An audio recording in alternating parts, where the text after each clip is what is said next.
신명기 23장 고환이 상한 자나 음경이 잘린 자는 여호와의 총회에 들어오지 못하리라. 사생자는 여호와의 총회에 들어오지 못하리니 10대에 이르기까지도 여호와의 총회에 들어오지 못하리라. 암몬 사람과 모압 사람은 여호와의 총회에 들어오지 못하리니 그들에게 속한 자는 10대뿐 아니라 영원히 여호와의 총회에 들어오지 못하리라. 그들은 너희가 애굽에서 나올 때에 떡과 물로 너희를 길에서 영접하지 아니하고 메소포타미아의 부돌 사람 부올의 아들 발람에게 뇌물을 주어 너희를 저주하게 하려 하였으나 내 하나님 여호와께서 너를 사랑하심으로 내 하나님 여호와께서 발람의 말을 듣지 아니하시고 내 하나님 여호와께서 그 저주를 변하여 복이 되게 하셨나니 내 평생에 그들의 평안함과 형통함을 영원히 구하지 말지니라. 너는 에돔 사람을 미워하지 말라. 그는 내 형제임이니라. 애굽 사람을 미워하지 말라. 내가 그의 땅에서 객이 되었음이니라. 그들의 3대 후 자손은 여호와의 총회에 들어올 수 있느니라. 네, 우리 23장의 내용은 정결한 생활에 대한 율례로 그렇게 소개가 되어져 있습니다.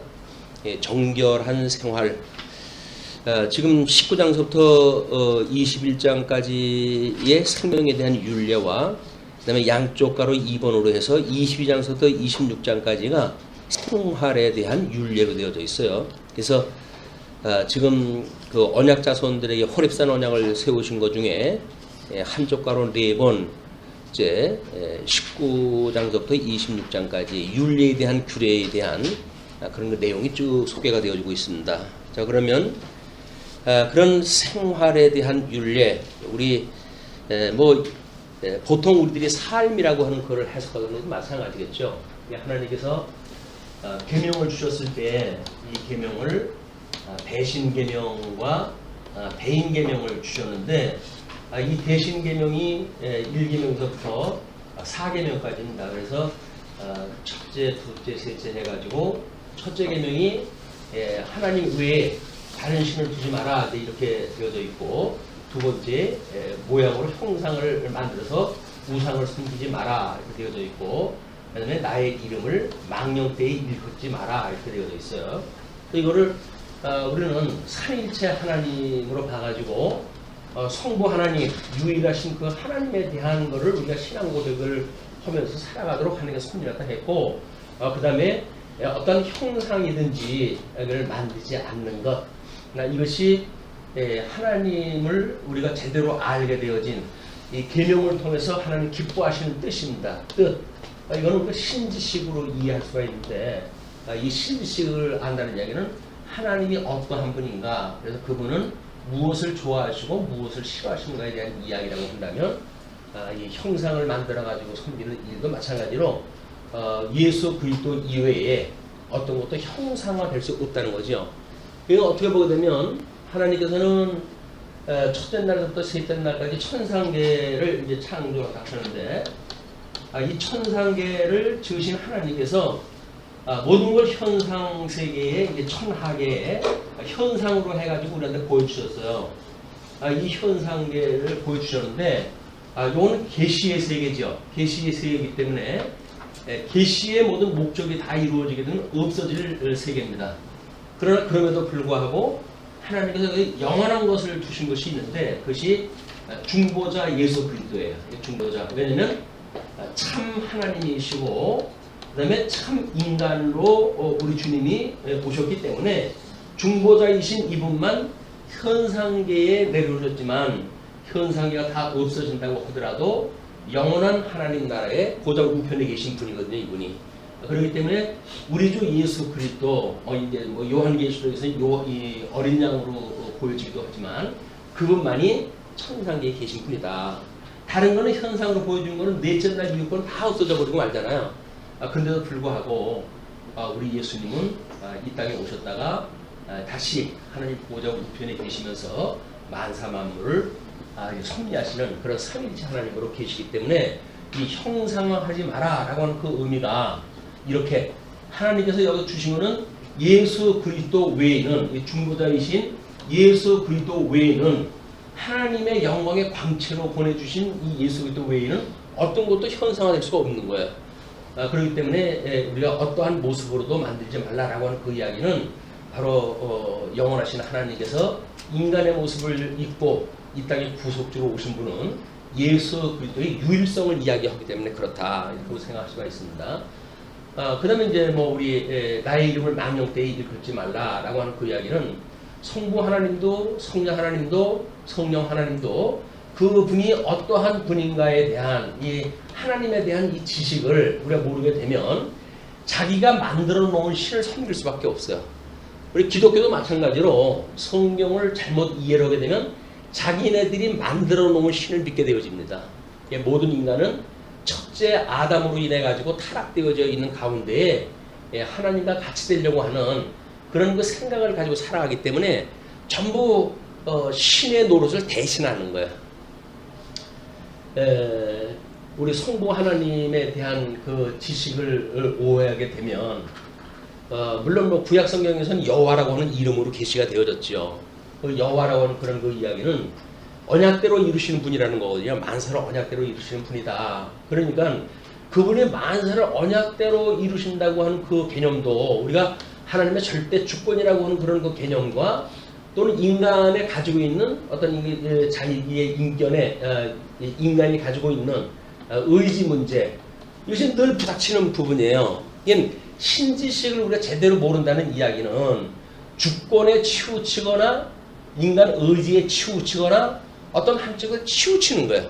그러니까 이 하나님의 이름을 망령되이 여기는 거는 그분의 이름만 주권만 우리가 찬양을 하면 우리는 그의 이름을 망령되이 여기는 게 아니다 이렇게 생각을 하지만 계명에 나타나는 그 의미를 보게 됐을 때 인간의 자유의지 문제를 이거를 이제 가볍게 여기게 되어지게 되면 이것이 하나님의 이름을 망령되이 여기는 거나 마찬가지다. 우리 나름대로 이 하나님은 만사를 언약대로 이루신 여호와라고 그랬잖아요. 여호와. 여호와 하나님이 만사를 언약대로 이루시니까 그분이 다 하는 거다라고 해가지고 이 여호와 하나님을 기계적인 어떤 이런 주권성을 우리가 이해를 해버리게 되면 우리는 그래서 손 하나 까딱하지 아니하는 율법주의자가 되는 거예요. 그래서 우리 율법주의자들 중에 예수님이 책망한 것이 그거 있잖아요. 아비의 하나님께 바친 바 되어졌다 라고 이야기를 하면서 자기가 죽을 때까지 그걸 쓰면서 하나님 앞에 명분만 드리는 걸로 만드는 이런 것이 인간의 의지를 무시한 자들의 이야기입니다. 그게 그러니까 율법주의를 뛰어넘고 이거 복음으로 산다는 이야기는 이 의지를 철저하게 하나님의 은혜 가운데 우리로 하여금 도구로 이걸 계시도구로 쓰신다는 거예요. 우리가 하나님의 은혜를 받고 살아간다고 하는 이걸 빼버리고 하나님의 절대 주권만 말한다는 이야기는 하나님의 이름을 망령되이 여기는 거예요. 하나님이 다 하시는데 무슨 뭐 이렇게 해가지고 우리가 이러기도 하고 저러기도 하고 그러죠. 그런데 우리는 하나님의 은혜의 도구로 쓰실 때에는 이렇게 하나님의 절대 주권으로 우리가 자리매김한 거에 고정화되지는 않는다. 하나님의 역사를 어떤 틀 속에다 집어넣고 그걸 어떤 고정화되어 시킬 때에 우리는 그 하나님을 오해하고 신앙생활을 하는 겁니다. 우리가 어떻게 이 절대 주권과 인간의 의지를 믿고 살아가는가가 결국은 우리 이 내재적으로 초월되어진 하나님을 이해했을 때만 그 하나님에 대한 지식이 이런 그 내재성과 그다음에 이 초월성이라고 하는 이거를 이론론적으로 이해하는 개념이거든요. 그런데 이런 평면적인 사고를 가지고는 이게 설명이 안 돼요.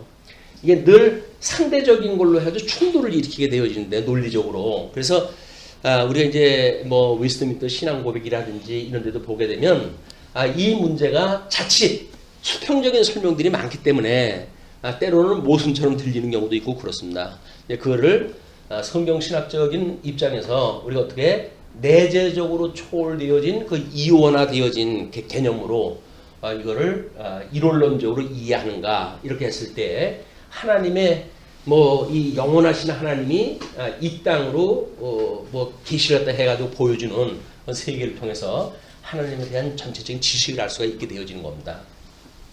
뭐 어떻게 보면 생명에 대한 이야기도 마찬가지죠. 이 생명에 대한 그런 그 이야기도 결국은 하나님께서 이렇게 우리로 하여금 보여지는 세계에다가 이제 이 생명을 주신 거 아니에요? 근데 이 생명의 근원은 예수 그리스도입니다. 이 생명의 근원, 이 근원은 예수 그리스도이기 때문에 그 이후에 현 상계에 만들어지는 모든 그 피조물들이 생명을 가지고 있는 피조물들이 나중에 이 현상 세계가 없었을 때 영원히 존재하는 이성적 존재, 이게 생명을 가지고 있는 인간의 문제가 이제 주인공인데 우리가 어떤 생명을 가지고 살아갈 것인가, 어떻게 하나님이 그 생명을 통해 가지고 당신이 그 근본된 걸 깨닫게 하시고 그리고 우리로 하여금 그런 하나님을 동의하며 살아가고 이분을 믿어지기 때문에 우리가 그래서 안식에 거하게 되어지는 이 하나님과 더불어서 교통을 하는 것, 이것이 안식을 누리는 거야. 안식을 누리는 상태. 하나님이 함께 하심으로 심령의 평강을 누리고 살아가는 것. 여기 소위 말하는 이 은혜를 깨달은 사람들이 누리는 심령 상태입니다. 은혜를 깨달은 사람들의 심령 상태가 이제 안식을 누리는 거니까. 그래서 우리가 말씀을 듣고 책망을 받지요. 책망을 받는다 할지라도 그것이 이제 우리로 하여금 바르게 함, 의로 교육함과 바르게 함에 합당한 것이 되어져서 하나님의 기뻐하신 뜻을 따라 가지고 우리 내면 세계에 이제 이런 오해, 잘못되어져 있는 지식, 이 지식이 점점 바로 잡혀갈 때 이게 바로 잡혀가면서 우리가 심령의 안식을 누릴 수 있는 거예요. 우리는 자칫 이 주권, 하나님의 절대 주권을 믿고 하나님 앞에 모든 걸 다 밀어 제끼고 그러면서 편안함을 느끼는 경우가 있어요. 왜냐면 자기 책임 문제가 없거든요, 여기는. 그래서 우리 뭐 마호메토교라든지 여기에 인샬라라고 하는 그런 그 사람들의 그 인사의 문화를 보게 되면 주의 뜻이면 그 이야기예요. 주의 뜻이면 이러기도 하고 저러기도 하겠다는 거거든요. 근데 그 사람들의 어떤 그런 뭐 반도덕적이고 또는 반종교적인 반생명적인 그들의 종교 생활을 보게 되면 무섭습니다. 중동에 왜 그 회교권 안에서의 살상 문제라든지 테러 문제라든지 이렇게 끝나질 않는가? 그 사람들이 가지고 있는 구조가 그래요. 신지식이 된 구조가 그들은 철저하게 그들이 믿는 하나님의 주권성을 인정을 하거든요. 그래가지고 이 은혜를 따르는 것이 아니라 주권에 의해 가지고 명령에 복종하는 사람들만 나중에 천국에 들어갈 수 있다라는 어떤 교리를 가지고 있기 때문에 생명을 바쳐가면서까지도 다른 사람을 뭐 다 죽이는 그런 테러를 행하면서도 그것이 대약공을 쌓아가지고 안식을 누린다는 이야기거든요. 근데 이런 것이 우리는 이렇게 예수 그리스도를 믿음으로 해가지고 은혜를 깨달은 자들이 모든 죄를 사함을 받고 우리 예수 그리스도 안에서 안식을 누리게 되어지는 것, 넷째 계명을 이제 이루는 사건이란 말이에요. 자, 그러면 이렇게 대신 계명에 이제 비춰서 이 대인 계명을 보게 됐을 때 첫 번째, 이 다섯 번째 계명서부터 10개 계명으로 되어져 있죠. 요게 이제 대인 계명이라고 이렇게 이야기를 했어요. 요게 다섯 번째가 부모를 공경하라라고 하는 이야기입니다. 공경. 요거는 우리가 통치 언약에 대한 거라고 이렇게 이야기했어요. 통치 언약. 하나님께서 나라를 이야기했을 때 이 통치의 개념을 뭐 우리가 부모라든가 또는 군사부 일체라고 해가지고 왕이거나 선생이거나 같은 선생을 놓고 이해하고 있잖아요. 이것이 통치적 개념이 있기 때문에 그렇게 이해하고 있는 겁니다. 그 다음에 여섯 번째, 일곱 번째가 살인은 하지 마라. 그 다음에 간음하지 마라. 그런 거 이야기예요. 요거는 하나님께서 우리 자손 언약에 대한 이야기입니다. 요게 통치 언약이라고 한다면 이 자손 언약에 대한 이런 그 약속이 여섯 번째, 일곱 번째 개념이에요. 생육 번성을 하고 했던 거를 이룰 수 있게끔 섭리해 가신 것이다. 그 다음에 8번째에서부터 이제 10번째 구명이 우리가 다른 그 이웃을 탐하지 마라. 뭐 이런 걸로 되어져 있죠. 이웃을 탐하지 마라. 이것이 경제 영역, 우리 땅 언약에 대한입니다. 땅 언약에 대한 이 땅 언약을 이루어 가신 하나님의 섭리가 지금 소개가 되어진 거다. 그러니까 이런 대신 계명과 대인 계명을 통해 가지고 우리는 하나님이 기뻐하신 뜻이 무엇인가를 깨닫는 거예요. 이거를 제대로 이해했을 때 우리는 예수 그리스도가 이것을 다 이루신 분 아니에요. 이걸 다 이루셨고 그 예수 그리스도를 인해 가지고 이걸 다 이루셨으니까 우리는 이 안에서 이게 저주 아래 이거 우리가 죄를 깨닫게 하시는 그런 그 문제란 말이에요. 그러니까 우리가 이 죄에 대한 문제를 깨닫는 이 깨닫게 하시는 이런 섭리를 위해 가지고 너희들은 아담 이후에 죄 중에 잉태되어졌고 너희들이 죄악 중에 출생이 되어진 존재야 라고 하는 죄인임을 우리한테 이걸 가르쳐 주는 거거든요. 그런데 이 가르쳐 주는 걸로 해가지고 하나님의 은혜를 구해야 우리는 살아가게 되어지는데 이게 하나님의 명령으로 이해가 되어졌으니까 이 계명이 명령이에요. 이 명령이기 때문에 이걸 우리들이 지킨다고 이야기를 하는 겁니다. 이것이 우리 하나님의 법체계를 오해한 거라고 이렇게 이야기를 했어요. 왜냐면 성부 하나님께서 이제 모든 우리 하나님의 그 명령에 대한 입법자가 되시고 입법자로 입법을 갖다 세우셨던 모든 법의 내용은 우리 둘째 아담으로 오신 예수 그리스도만 이걸 온전하게 하시고 행할 수가 있는 분이 예수 그리스도거든요.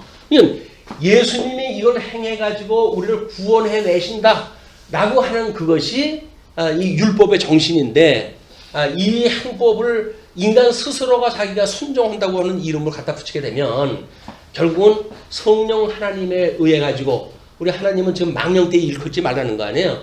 여기에서 이 사법에 대한 이야기가 우리 사법에 대한 이야기가 이 성령 하나님의 나중에 사법에 있을 때 이건 주님께서 다 이루시는 거예요. 나는 여기서 이룰 수가 없어요. 라고 고백하는 자만 여기서 면제가 되어지는 거거든요. 근데 이 면제를 못 받는 사람들은 여기서 이 형벌 아래 죽을 수밖에 없는 거예요. 우리가 죄의식을 가지고 산다는 그 이야기는 원천적으로 아담 이후에 출생되어졌다고 하는 그런 인간이 가지고 있는 원초적인 우리 신앙 지식에 필요한 그런 근거입니다. 하나님 앞에 우리가 전부 죄인이다라고 하는 죄를 깨닫고 오직 둘째 아담으로 오셨던 이 예수님만이 우리의 구속주가 되어져 가지고 우리를 주님께서 대신 대속을 하는 대신 속해준다는 이야기, 대신 속해준다는 거. 우리는 우리 스스로 어떤 행위에 의해서 되어지는 것이 아니라 예수 그리스도 대신 속해주는 은혜에 참여가 되어지는 뿌리거든요. 이게 이제 우리가 은혜를 입고 사는 일이란 말이에요. 이런 계명의 원리를 가지고 우리 지금 신명기를 하면서 이제 우리 이 십계명에 대한 원리를 수없이 반복하고 있어요. 왜냐하면 여기서 가르치는 이야기가 수만 가지로 지금 소개가 되어지고 있는 거 아닙니까? 그 수만 가지를 종류별로 가지수로 해가지고 이해를 해가지고 이럴 땐 이렇게 살아야지 저럴 땐 저렇게 살아야지 이렇게 생각을 한다고 하면 유대인들처럼 율법을 아마 구루마로 해가지고 싣고 다닐 정도의 그 항목이 나오는 거예요. 그렇진 않다. 예수님은 그거를 내가 하나님을 사랑한 것처럼 너희도 사랑하라 이렇게 이야기해요. 내가 너희를 사랑한 것처럼 너희도 형제를 사랑하라 이렇게 이야기를 하는데 이 사랑이야말로 이 사랑이 모든 율법, 이 율법의 완성이란 말이에요. 이게 완성. 모든 이 율법은 이 완성으로 이루어지는 거예요. 그래서 우리 주보에도 나와져 있지만 하나님의 이 사랑, 이 사랑은 율법의 여러 가지 우리가 이제 그 성령의 열매를 맺게 되어지는데 이런 것은 어떠한 이런 율법의 법이 이런 법이 이렇게 말하는 사랑의 계명을 어그러뜨릴 수가 없다는 거예요. 그러니까 이 사랑은 율법의 완성이거든요. 그러니까 우리가 사랑을 깨닫는 것이 십계명을 다 깨닫는 방법이란 말이에요. 그러면 우리가 예수님으로 말미암아서 하나님의 사랑을 깨닫게 됐어요. 하나님의 사랑과 예수 그리스도의 은혜가 예수 그리스도의 은혜로조차 우리로 예수 그리스도의 그 은혜, 하나님의 사랑 이것이 우리 하나님께서 우리를 사랑하시는 여러 표현이에요. 그래서 심령의 은혜와 평강을 누릴지어다라고 하는 그런 그 이야기도 예수 그리스도로 인한 은혜, 우리 하나님으로 말미암은 사랑 이런 것들이 우리가 하나님 앞에 안식을 누릴 수 있는 조건으로 우리 주님이 이루어지신 거란 말이에요. 우리 하나님이 사랑하셨던 그 사랑, 이거를 고린도전서 12장에서는 여러 가지 이제 항목으로 해가지고 사랑을 또 설명을 하지요. 궁극적으로는 우리 예수님이야말로 길이요, 진리요, 생명으로 오신 분이기 때문에 우리들이 이 예수님으로 말미암아 가지고 예수님하고 구속을 입은 사람들이야말로 우리는 생명을 누리고 살아가는 사람들이 되어지기 때문에 우리 예수 그리스도의 사랑을 어떻게 누릴 것이냐라고 하는 그 이야기도 진리와 함께 기뻐하는 자. 예, 우리 뭐 이제 고린도도 여러 가지 설명을 해요. 그러면서도 진리와 함께 기뻐하는 것, 기뻐하는 그것이 사랑이란 말이에요. 사랑이란 건 뭔가 진리와 함께 기뻐하는 거예요. 진리와 상관없이 뭐 여기서 이러고 저러고 한 것은 아무런 의미가 없어요. 진리신 예수님이 보여줬던 그 사랑이 뭔지를 깨닫고 진리와 함께 기뻐하는 것이다. 진리가 뭔지를 알아야 사랑으로 그죠. 사랑을 한다고 해가지고 진리를 모르니까는 이 진리의 세계를 문턱에도 못 들어갔으니까 그래서 옆에 사람 손 붙들고 뭐 사랑합니다 사랑합니다 이렇게 입으로 떠들어가서 사랑하는 개념이 아니란 말이에요. 우리는 진리와 함께 기뻐하는 일이기 때문에 진리가 무엇인가 이 진리야말로 바로 예수 그리스도를 이야기하는 거고 구약의 모든 성경이 오실 예수님을 예표로 보여줬고 신약 성경 모든 성경들이 오신 예수님에 대한 이야기가 소개가 되어져 있는데 그러면 전 성경을 가지고 우리는 함께 기뻐할 수밖에 없는 거예요. 성경을 모르면 사랑한다는 얘기는 거짓말이에요. 인간적인 사랑이 있을 수 있죠. 인간적인 율법에 뭐 순종이 있을 수 있죠. 그러나 인간적인 율법에 대한 순종으로 해야도 율법주의가 나왔다고 한다면 예수님을 믿는 그런 가운데 인간적인 사랑을 가지고 우리는 얼마든지 기독교적인 그런 걸 오해할 수가 있는 거예요. 그래서 우리는 세상 사람들이 공격하는 게 뭡니까? 예수 믿는다고 하면서 기독교라고 하면서 그래 사랑이 없어요 라고 이야기를 해요. 그런 사람한테는 우리가 내가 보여준 게 없으니까 할 얘기가 없다고 생각이 들겠지만 그래도 사랑이 뭔데요? 라고 반문 정도는 해봐야 될 거 아니겠어요? 그분이 어떤 감을 가지고 사랑도 없냐고 물어봤을 테니까 사랑이 뭔데요? 당신이 말하는 사랑은 뭡니까? 라고 이걸 질문을 갖다 해야 돼요. 원천적으로 그가 잘못했다고 하는 걸 우리가 지적을 갖다 해야죠. 그게 아니면 우리가 발목이 잡혀요. 그 사람한테. 진리와 함께 아니 뭐 말씀은 좋다고 하는데 뭐 교인들이 그래요? 라고 이야기 갖다 해요. 근데 어때서? 그 교인들이 어때서? 자기가 생각하는 개념이 있어요. 잘못되어져 있는 신관으로 신지식으로 성경관으로 만들어진 잘못되어져 있는 가치관에 만들어진 이런 그 일들을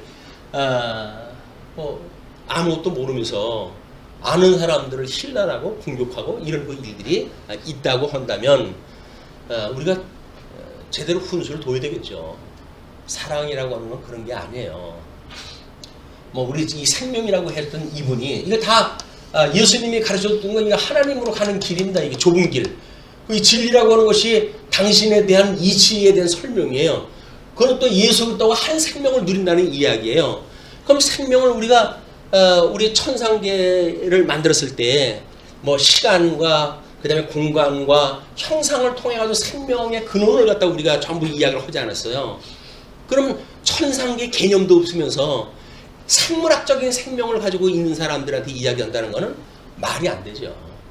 이 생명은 생물학적 생명이 아니에요. 지금 예수 그리스도가 와서 당신이 생명이라고 이렇게 이야기한 것은 생물학적 생명이 아니다. 생물학적 생명은 이 생명을 계시되어진 세계 속에서 그런 모습을 보여준 거죠. 그렇기 때문에 그게 생명의 실체로 오해하면 안 됩니다. 그 죽어있는 사람을 예수님께 죽었다고 그러니까 내가 살았는데 왜 죽었어? 이렇게 이야기를 하잖아요. 만약에 뭐 사대교회 같은 경우도 너희들이 살았다고 하나 실제로 너희들이 죽은 거야 라고 선언을 하다 했을 때 별 얘기 다 듣겠네. 내가 멀쩡히 살아있는데 왜 죽었다고 그래? 이렇게 이야기할 거 아니겠어요. 사람들이 뭐 사대교회도 나름대로 교회를 이루고 사람들이 움직이고 있고 그런데 왜 예수님은 그 교회를 보고 너희들은 죽은 거야 라고 이야기했다 했을까요? 그게 생물학적인 생명을 이야기하는 게 아니잖아요. 그래도 교회가 만약에 뭐 어떤 그런 활동이 없어가지고 마치 죽은 것 같이 고요한 교회가 돼가지고 죽었다고 그랬을까요? 그 얘기가 아니에요. 예수 그리스도가 없어요. 그 교회에. 그렇기 때문에 그러는 거예요. 우리는 예수 그리스도의 실체를 보지 아니하고 거기에 그 예수 그리스도를 설명하기 위한 구약신학적 표현 또는 이 신약신학적 표현 그런 걸로 의해서 설명되어진 내용들을 보고 그것이 마치 예수 그리스도의 실체로 오해하는 거예요. 거기에 오해가 우리가 그 예수님을 잘못 알고 있고 잘못 믿고 있다. 그런 것 때문에 여기 속상하고 그것 때문에 힘든 겁니다. 여기서 그분이 어떠한 분인가를 안다고 하면 힘들 게 왜 있어요? 그분 안에 우리가 구원받은 성도로 살아가는데 이 구원에 대한 감격도 구원에 대한 확신도 또는 우리 이 죄에서 대속을 한다 하셨던 이 길도 그것도 다 우리가 잊어버리고 사니까 마치 우리가 세상 사람들한테 버림을 받은 것처럼 이런 오해를 가지고 힘들어하고 있다. 결국 우리 힘들다고는 현상이 힘든 게 아니에요. 우리가 알고 있는 신지식에 대한 빈곤이에요. 하나님이 어떤 분인지를 모르니까 우리가 힘든 거죠. 예수님이 우리의 생명이라고 생각이 되는데 왜 힘들어요? 우리가 예수님이 우리들의 진리라고 그러는데 왜 그 진리의 세계로부터 진리가 참 자유를 준다고 그러는데 사망의 권세에 그런 끝없는 그 족쇄에 매달려 가지고 살아가게 되어집니까? 자유를 왜 못 누리나요? 진리를 모르기 때문에 그러는 거예요. 진리와 함께 너희들이 기뻐한다고 그랬는데 이 진리를 알지니 진리가 널 자유케 한다 그랬잖아요. 그러면 더 이상 예수님한테 네가 나에게 절을 갖다 하게 되면 이거 모든 걸 줄게 라고 이야기하던 사단에 대하여 예수님은 사탄아 물러가라 이렇게 이야기하시잖아요. 근데 우리는 나한테 말을 들어야 뭐 먹을 거 줄 거야, 너한테 건강 줄 거야 이렇게 이야기를 하는데도 줄레줄레 따라갈 수밖에 없다니까요. 그분이 된 걸 모르니까, 진리에 된 걸 모르니까. 근데 이 생명이 만약에 하나님에 대한 이야기였다고 한다면, 그분이 가지고 있던 진리에 대한 이야기라고 한다면 우리가 정말 사단이 우리들한테 덫을 놓고 발목을 잡으려고 그래가지고 뭐 사변으로 해가지고 함정을 파놓고 그 다음에 그물을 쳐놓고 빠질 때 빠지라고 그러는 거 아니에요. 주님께서 가르치는데 끊임없이 너희들 우리 이 시험에 들지 말아달라고 기도해 라고 이야기를 한 거예요. 왜? 사면이 우리의 시험거리거든요. 사면이 시험거리예요.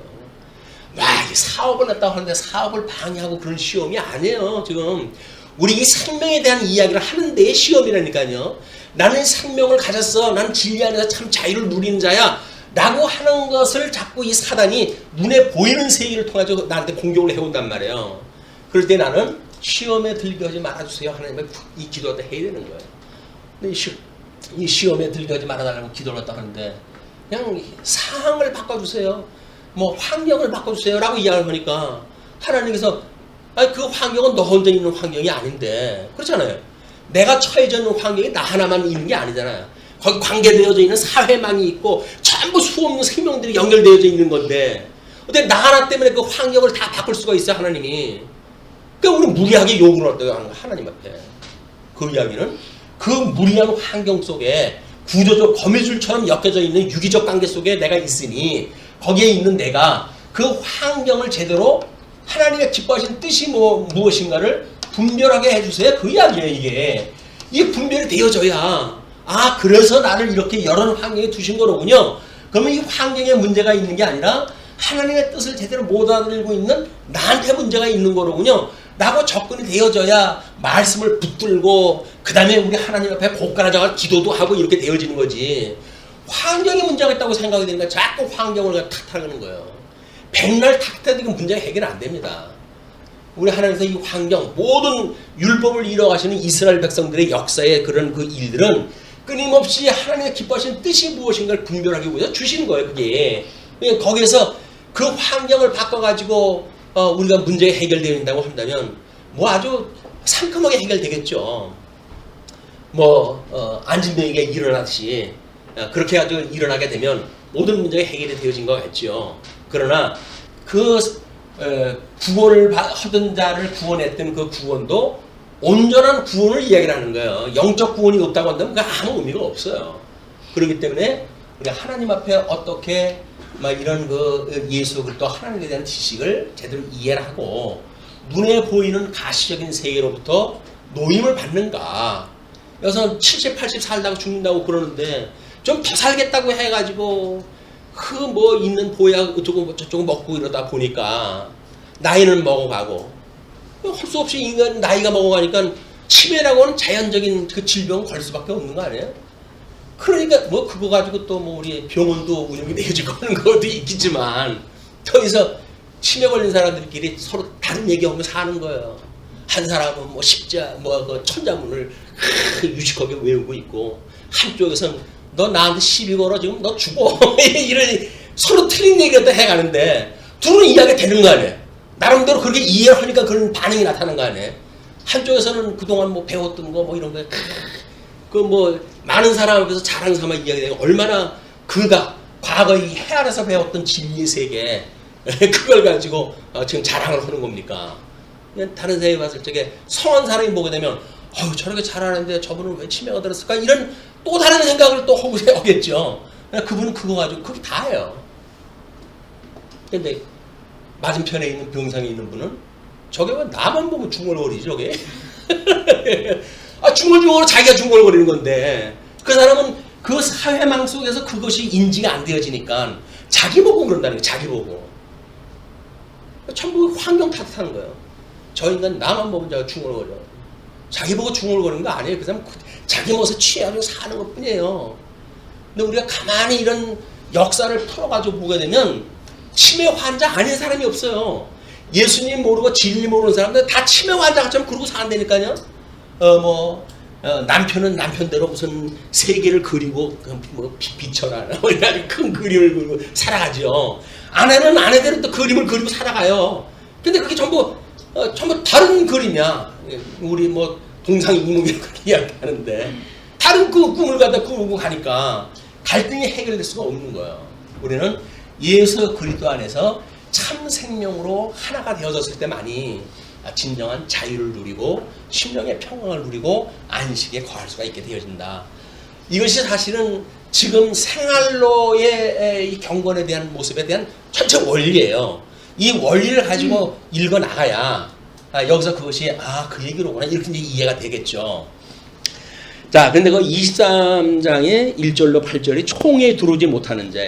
총회라고 한다면 예수 그리스도 안에 거할 수 없는 자를 이야기하는 겁니다. 사실은 모형적으로서 이제 보여준 것이 예표로 예수 그리스도 안에 함께 있지 못할 자. 그 이야기는 뭡니까? 우리 하나님께서 작정과 예정을 하시잖아요. 그럼 그리스도 안에서 선택을 하시기로 예정을 하셨다고 한다면 이 예정되어진 자들만 그리스도 안에서 지금 선택을 누리고 살아갈 수밖에 없어요. 이 은혜 안에 거하게 되어지는 것이. 그런데 우리는 그리스도 안에서 예정이 되어져 있기 때문에 과정 논리 다 무시하고 나는 구원받은 백성이야. 뭐 구원받은 백성이 어디 가겠어? 라고 하는 생각을 가지고 살아갈 수가 있어요. 그러나 하나님의 은혜가 이 은혜라고 하는 그것이 영원한 은혜라고 이야기를 한다면 과거나 어떤 시대별로 해서 끝나는 게 아니에요. 영원한 거는 구원을 받았고 구원을 받고 있고 앞으로 구원을 받는다고 하는 그런 영원한 은혜를 우리가 구해야 되는데 마치 다 받은 걸로 끝내버리니까 하나님하고 모두 정산 다 끝났어. 나는 이제 구원받았다고 정산이 끝났어. 나머지 삶은 뭐 하나님하고 정산 끝났는데 뭐 이제 내 유익 위해서 살다가 가면 그만이지. 그것이 칭의와 성화에 대한 오해다. 우리는 구원은 끊임없는 은혜로 주시는 거예요. 은혜로 우리한테 내려주신 거기 때문에 이 은혜로 내려주시는 믿음의 세계를 다 이루었다 함도 아니고 섰다 함도 아니다.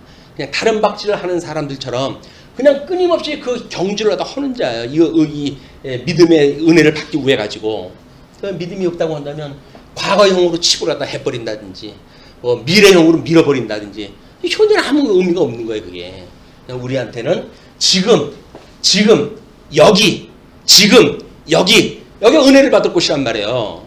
근데 말씀을 공부 안 해가지고 어떻게 은혜를 받아요? 이게 하나님의 말씀을 듣는 것 그 시간이 은혜를 받는 시간이고 또 말씀을 우리가 받는 그런 그 시간들이 믿음을 키워가는 시간이기 때문에 끊임없이 우리가 이걸 사모해야 되는 겁니다. 그래서 교회에 열심히 출석을 하면 뭐 상 받고 이래가지고 그러는 게 아니에요.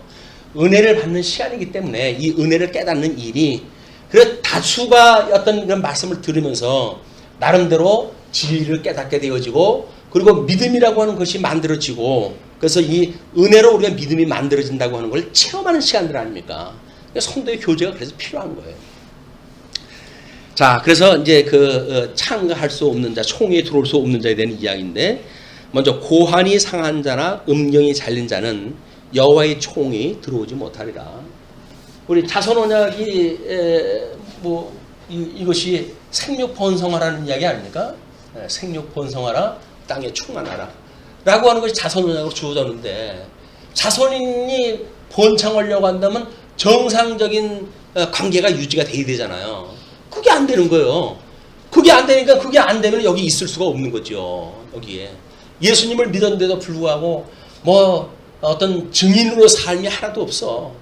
뭐 증인의 삶은 일부를 열어가지고 뭐 복음을 증거하는 것 그 이상의 이야기죠. 우리 삶 자체가 증인의 삶이니까 하나님 앞에서 내가 그리스도인으로 어떻게 살아가는가 이런 건 성찰하는 문제도 전부 증인의 삶인 거예요. 빛이 되거나 소금이 되어지거나 라고 하는 그 이야기 뭐예요? 어떤 기능적인 걸로 해가지고 숫자 늘리기 위한 그런 게 아니지 않습니까? 그냥 내가 생명이기 때문에 소금이기 때문에 증인이기 때문에 빛이기 때문에 그냥 삶 자체가 복음으로 드러나는 거예요. 그러니까 저 사람의 선한 모습을 보니까 예수를 믿을만 하네 라고 말하게 되어지게 되면 우린 말 한마디도 안 하고 그냥 예수 전하게 되어지는 거거든요. 그렇지 않고 뭐 증거를 갖다 해야 된다 어쩌야 된다 해가지고 뭐 몇 명을 전도를 했네 이런 숫자에 치우친다는 이야기는 하나님에 대한 그 오해가 있어도 너무 큰 오해예요. 하나님이 하실 수가 없어가지고 인간한테 무슨 뭐 방문에다가 발디리미를 넣고 문 못 닫게 하고 그런 전력 써가지고 전도를 하라고 그러시겠어요? 근데 인간이 생각하는 건 한도가 그거니까 어떤 방문 그 판매하는 사람들 수준밖에 안 되니까 전도라고 하는 개념을 그러니까 세속적인 방법을 그렇게 쓰는 거예요. 하나님 보실 때 얼마나 우습겠습니까 그게. 하나님 저 웃어요 그런 걸 보시고. 전도를 한다고 그러고 생명이 확장되어진다고 예수 그때 생명이 우리 참여되어 있다고 하면서 헌대는 얘기가 꼬작 어떤 그런 그 소꿉장난처럼 그런 모습을 갖다 보인다고 한다면 하나님에 대한 지식이 제대로 쌓여져 있지는 않다. 자, 그렇기 때문에 이제 두 번째는 사생자는 여호와의 총에 들어오지 못하리라. 뭐 사생자는 비정상적 그런 그 자녀들에 대한 이야기죠. 10대에 이르기까지도 여호와의 총에 들어오지 못하리라.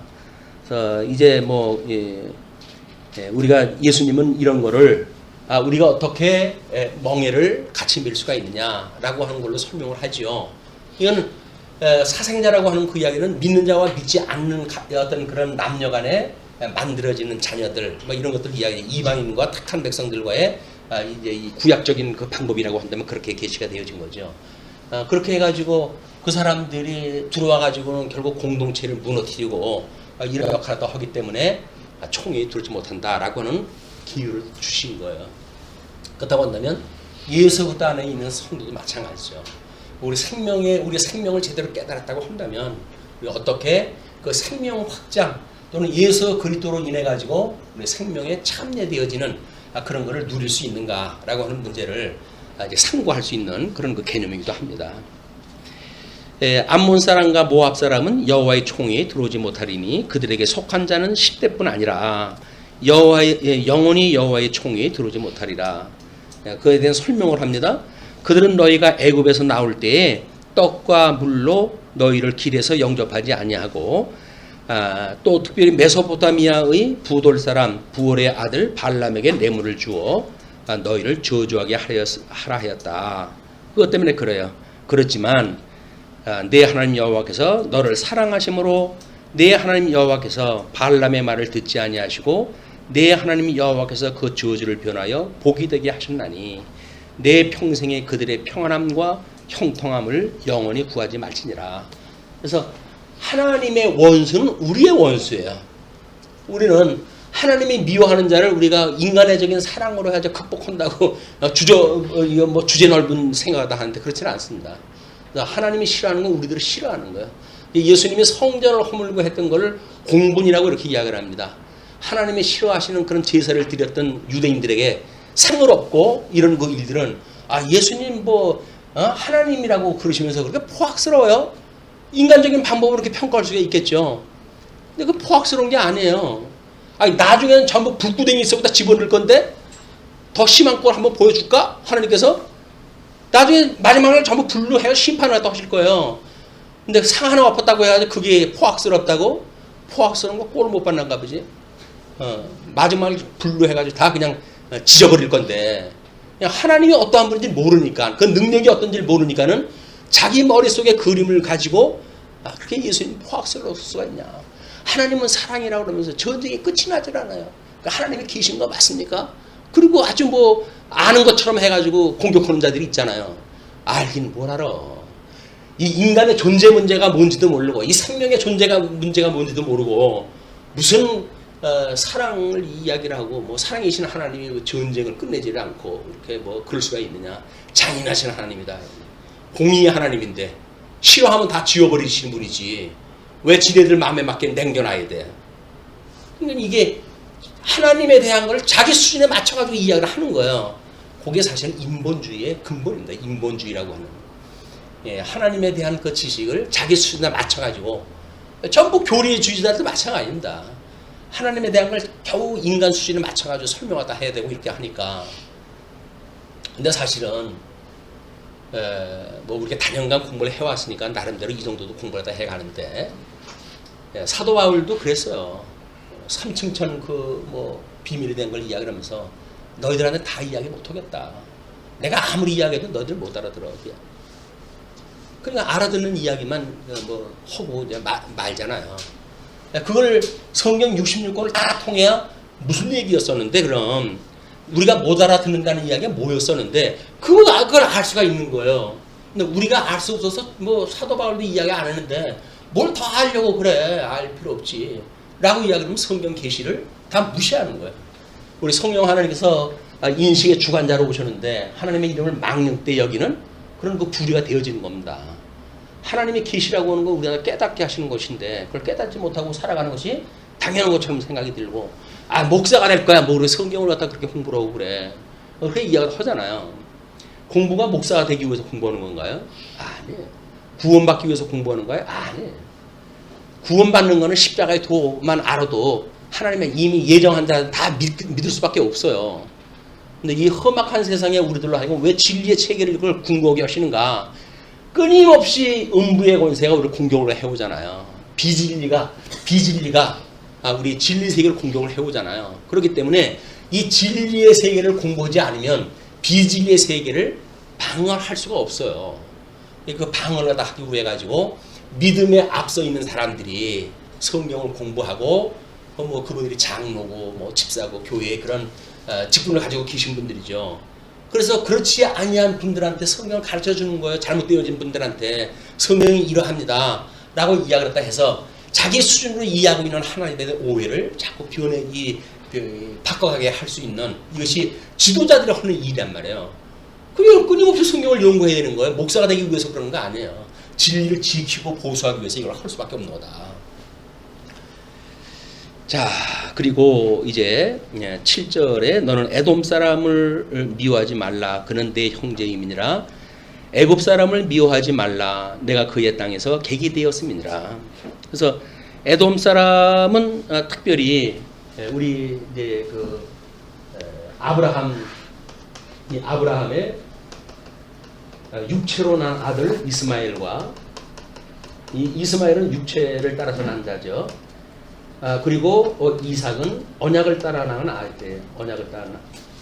그렇기 때문에 이 두 가지 측면의 계시가 완성되어지기까지는 이스마엘을 없애버리면 안 돼요. 요 이스마엘에 대한 그 이야기는 뭐 지금 회교권자들이 전부 자기네들은 이스마엘의 후손이라고 그러잖아요. 그 이삭의 형이라고 그러는 거예요. 그냥 우리가 자기네들이 유대교보다 기독교보다 더 맏형이라고 하는 것이 그 사람들 주장이에요. 이스마엘이 자기의 그 조상이기 때문에.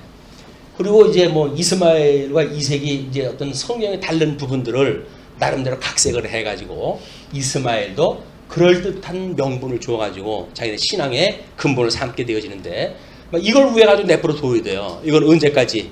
마지막 한 짐승이 올 때까지 나가야 돼요. 그래서 어떻게 이제 하나님께서 이 아브라함에게 속한 자들을 모형적으로 속한 자들을 육체로 난 자와 언약으로 난 자를 구분하시는가라고 하는 문제를 소개했다 하는 세상 끝날까지 이걸 이제 가져가실 겁니다. 그들의 3대 후 자손은 여호와의 총이 들어올 수 있느니라. 그 다음에 9절로부터 14절까지 진중의 성결에 대해서는 율례를 갖다 해요.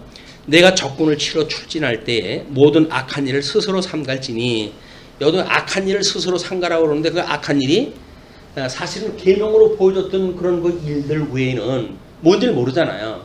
근데 우리는 뭔지를 모르면서도 여전히 예수 그리스도의 시험에 들게 하지 마시고 우리를 악에서 구해달라고 기도했다 하거든요. 악이 뭔데 여기서 악에서 구원을 해달라고 그럴까요?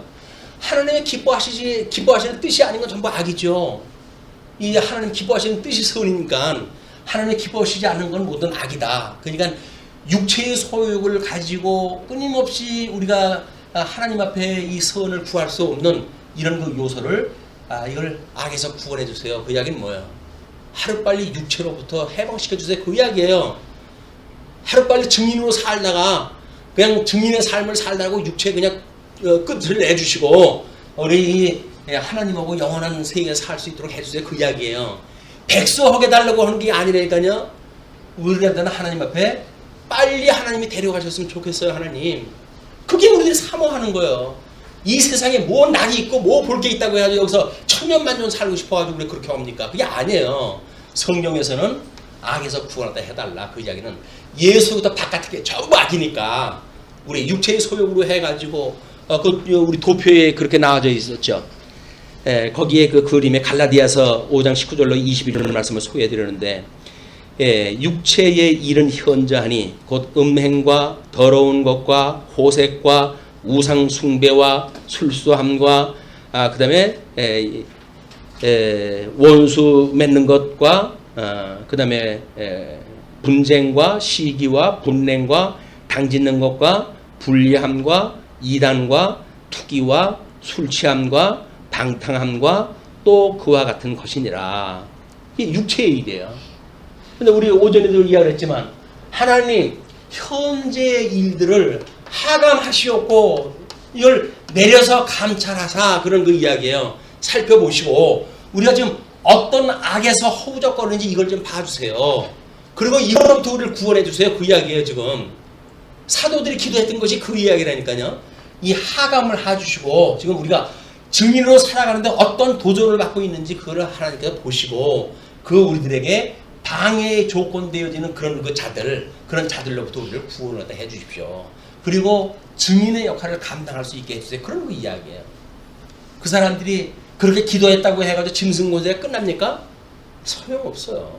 그때는 뭐 네로의 초기 때인지도 몰라요. 그러나 이제 65년 되어지게 되면 대화재 로마 화재 사건을 통해 가지고 본격적으로 예수 믿는 사람들에 대한 박해가 시작되어지고 70년 되어지면 성전이 무너지고 95년 되어지게 되면 요한계시록의 도미티안 황제에 의해 가지고 믿는 사람들이 다 그 황제를 신이라고 섬기지 않으면 살아갈 수 없는 세상 속에 이들을 둘 수밖에 없어요. 그 사람들이 이런 역사 속에 살아가고 있다니까요. 이것을 구원해달라고 하는 이야기는 뭐예요? 이 자들을 멸해달라고요? 아니에요. 로마서에서는 뭐라 합니까? 위에 권세자들 받은 자들에게 순복하래요. 그런데 여기 살아가는 이유가 뭡니까 이게? 증인으로 살아가려고 한다면 이들에게 감히 우리는 맞서야 되는 거예요. 어떻게? 내가 보고 들은 건데 어떻게 이야기를 하네? 예수를 그리스도라고 나한테 왜 얘기하지 말라 그래? 그가 사망에서 생명으로 하나님께 옮기셨는데 그 이야기를 나보고 왜 하지 말래? 이것이 우리들이 증거하는 내용이란 말이에요. 근데 내가 구원받은 것이 확신이 없어.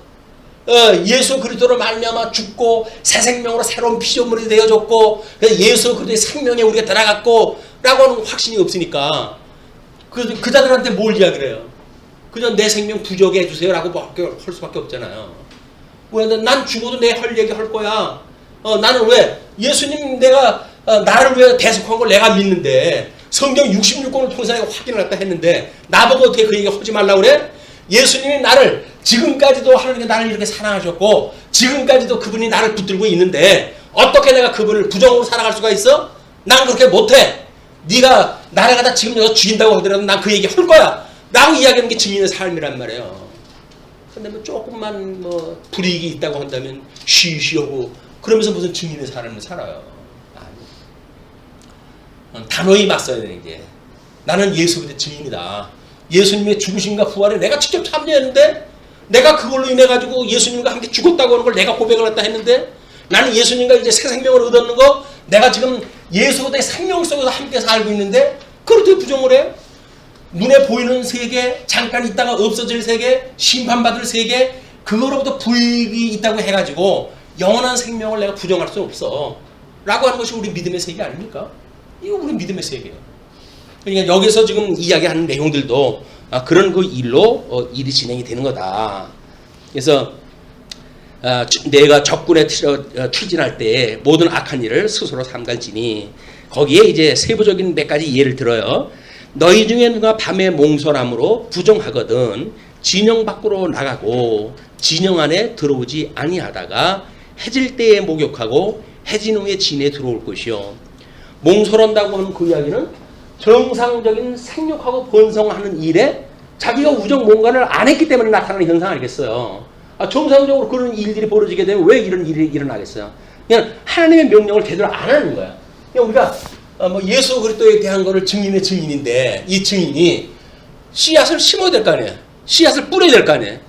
이 씨앗을 뿌려야 되는데 씨앗을 우리는 뿌리지를 갖다 아니하고 엉뚱하게 다른 사람 그 입에다가 집어넣어 버린다고 한다면 사단의 그런 거에다 집어넣는다고 한다면 우리는 씨앗을 잘못 뿌리는 거예요. 몽정이라는 건 씨앗을 잘못 뿌린다는 거 아닙니까? 그냥 우리 복음의 씨앗을 잘못 뿌리고 있는 것, 나의 명예를 위해서 뿌리고 나의 뭔가를 유익을 위해서 뿌리고 이렇게 하면 씨앗 잘못 뿌리는 거예요. 씨앗은 철저하게 예수 그리스도의 증인이기 때문에 뿌리는 겁니다. 그리고 내 진영 밖에 변소를 마련하고 그리로 나가되 진영 밖에 변소를 마련하라고 이야기하는 것도 마찬가지로 건강에 대한 문제도 있고 위생에 대한 문제도 있겠고 배설 문화에 대한 이야기도 합니다. 이제 그런 그 일이기 때문에 변소를 마련하고 그리로 나가되 내 기부에 작은 삽을 더하여 밖에 나가서 대변을 볼 때에 그것으로 땅을 팔 것이요 몸을 돌려 그 배설물을 덮을지니 이는 내 하나님 여호와께서 너를 구원하시고 적군을 내게 넘기시려고 내 진영 중에 행하심이라. 그러므로 내 진영을 거룩히 하라. 그리하면 내게서 불결한 것을 보시지 않으므로 너를 떠나지 아니하시리라. 진영 안에다가 그런 인간이 유숙하고 있다고 하는 냄새가 진동을 하고 그렇게 되면 냄새 맡고 오는 게 누구예요? 우리는 사망이 있는 곳에 이제 새가 있는 곳에 사체가 있다고 이렇게 이야기하다 하는데 냄새를 풍긴다는 이야기는 생명에 반대되어진 걸 뿌리고 사는 거예요. 여기다가. 그럼 거기에 붙게 되어진 건 누가 다 붙습니까? 그 냄새 맡고 오는 사람들이 거기 붙겠죠. 그냥 성도라고 한다면 그런 더러운 냄새 풍기며 사는 게 아니다. 넌 그리스도의 향기를 바르며 살아가는 일이지. 그런 것들을 바라고 배설물처럼 여기는 세상의 것들, 사도 바울은 배설물같이 여겼던 그런 것들인데 그걸 못 버려가지고 안달을 하고 그것 때문에 전전긍긍하고 이렇게 한다고 한다면 너희는 정상적인 배설문화를 가지고 살아가는 게 아니야. 너희들이 가지고 세상에서 이제는 아이고 하나님 제발 이거 필요 없어요 라고 생각할 만큼 배설물처럼 여겼으면 좋겠어. 다만 예수 그리스도에 대한 복음, 이 복음만 존귀히 여겨라. 그런 그 이야기죠. 그리고 그런 그 일들에 대해서 이제 그렇게 14절에 하나님께 떠나지 않을 걸 이야기를 합니다. 안식에 거할 걸 이야기하시는 거죠. 15절로부터 16절 도망온 종의 보호에 대해서 윤례했다 하셔요. 종이 그의 주인을 피하여 내게로 도망하거든 너는 그의 주인에게 돌려주지 말고 그가 내 성읍 중에서 원하는 곳을 택하는 대로 너와 함께 내 가운데에 거주하게 하고 그를 압제하지 말지니라. 요새 망명 원리라든지 하는 것도 이런 그 성경적인 근거에서 그러는 거예요.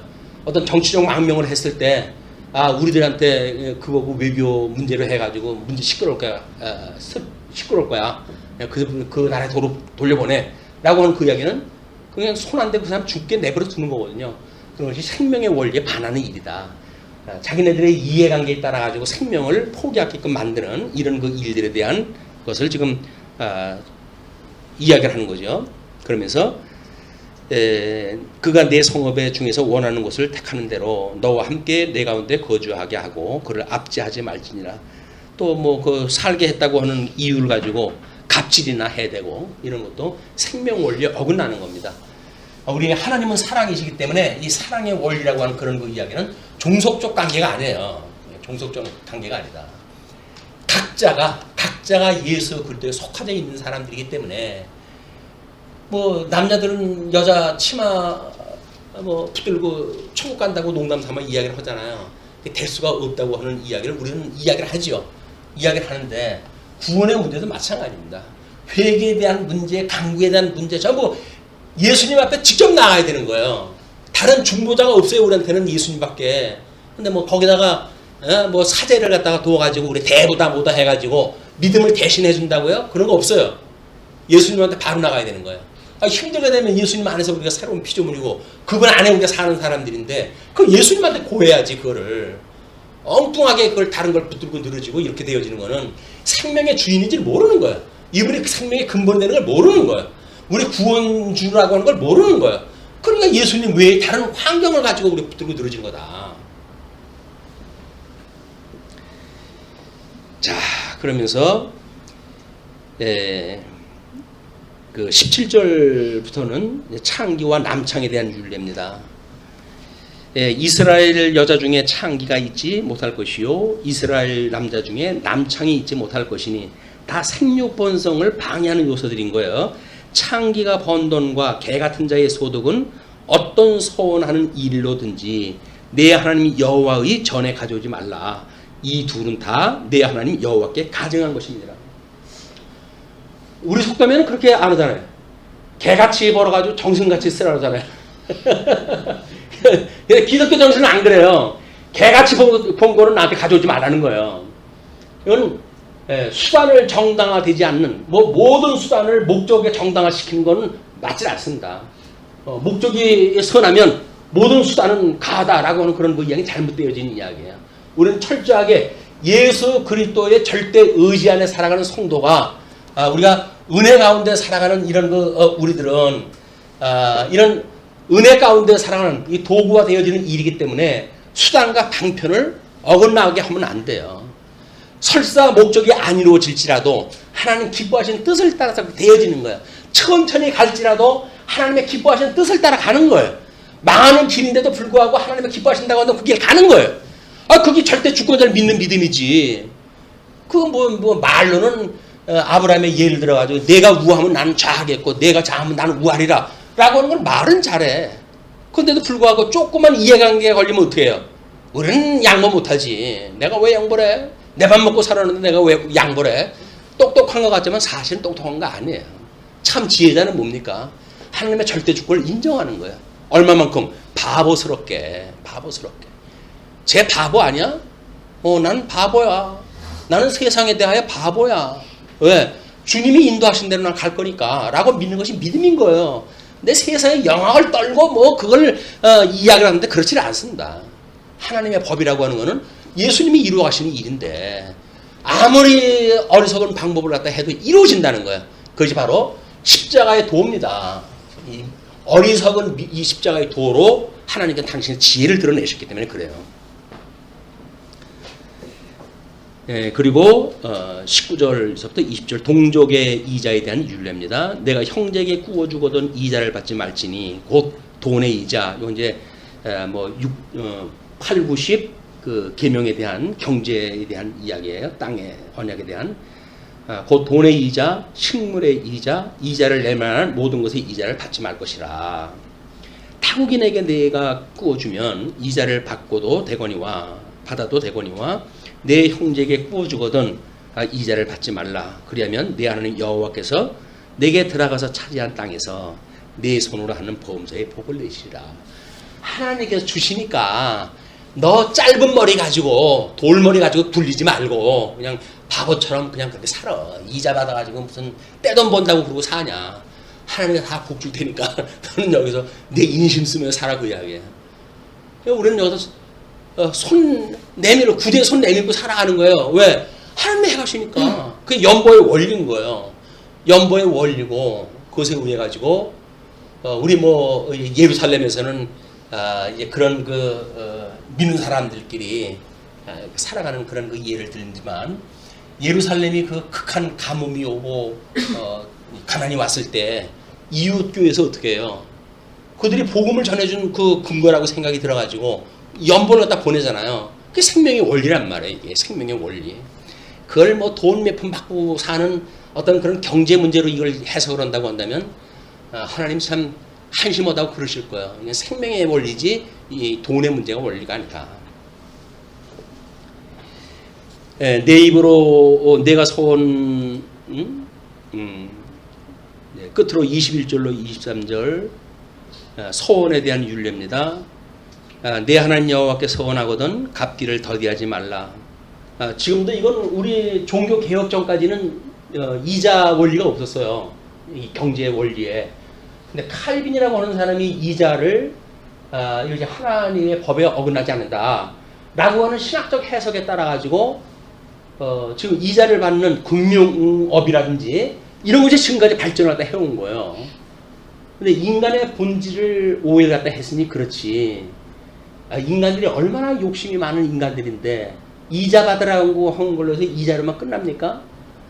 이자에 공리이자에 뭐 이렇게 해가지고 완전히 사람들을 갖다 찍어 누르고 갑질하는 걸로 사용이 되어지고 투기하는 걸로 사용이 되어지고 그건 무슨 뭐 아직도 확인되지 않은 거에 돈 투자했다가 대학생들이 자살을 갖다 하고 전부 이 현대가 주는 탐욕의 세계입니다.